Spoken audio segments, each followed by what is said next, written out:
एक छोटे से गांव में आसिम नाम का एक लड़का रहता था। उसकी जिंदगी गुर्बत और मुफलिसी में गुजरी थी। घर में जरूरी चीजें भी मुश्किल से पूरी होती थीं। कभी रात को बिजली नहीं होती, कभी खाने के लिए भी फिक्र रहती। आसिम को छोटी उम्र से ही यह एहसास था कि जिंदगी सबके लिए बराबर नहीं होती, लेकिन उसकी सबसे बड़ी तकलीफ गुर्बत नहीं थी, बल्कि वो एहसास था कि लोग उसे कमतर समझते हैं।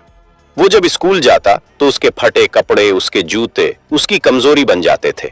बच्चे उस पर हंसते और आहिस्ता आहिस्ता वो खुद को कम समझने लगा। एक दिन वो बहुत उदास होकर घर आया, बैठा और खामोशी से सोचता रहा, क्या मैं हमेशा ऐसा ही रहूंगा? उस रात वो छत पर गया, आसमान को देखने लगा। आंखों में आंसू थे और दिल में टूटे हुए ख्वाब। लेकिन इसी लम्हे उसके दिल में एक एहसास जागा, अगर मैंने खुद पर यकीन न किया तो मेरा ख्वाब कभी पूरा नहीं होगा। अगले दिन कुछ तो बदल गया था। गुर्बत वही थी, मसाइल वही थे, लेकिन अली का इरादा बदल गया था। उसने फैसला किया वो अपनी किस्मत खुद लिखेगा। उसने मेहनत शुरू की, छोटे छोटे कदम उठाने लगा। रोज थोड़ा पढ़ना, थोड़ी मेहनत, थोड़ी बेहतरी।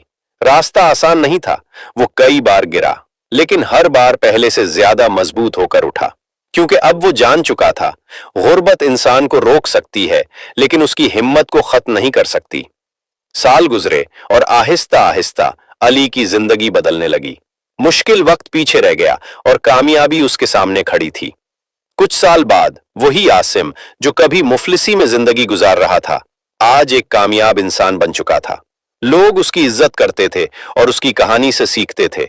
लेकिन आसिम जानता था उसकी असल कामयाबी उस दिन शुरू हुई थी जब उसने गुर्बत में रहते हुए भी खुद पर यकीन करना नहीं छोड़ा था। तो अगर आज आप भी मुश्किल में हैं, गुर्बत हो, नाकामी हो या मायूसी, तो याद रखें, आपकी हालत आपका मुस्तकबिल नहीं होती। आपकी मेहनत और यकीन आपका मुस्तकबिल बनाते हैं।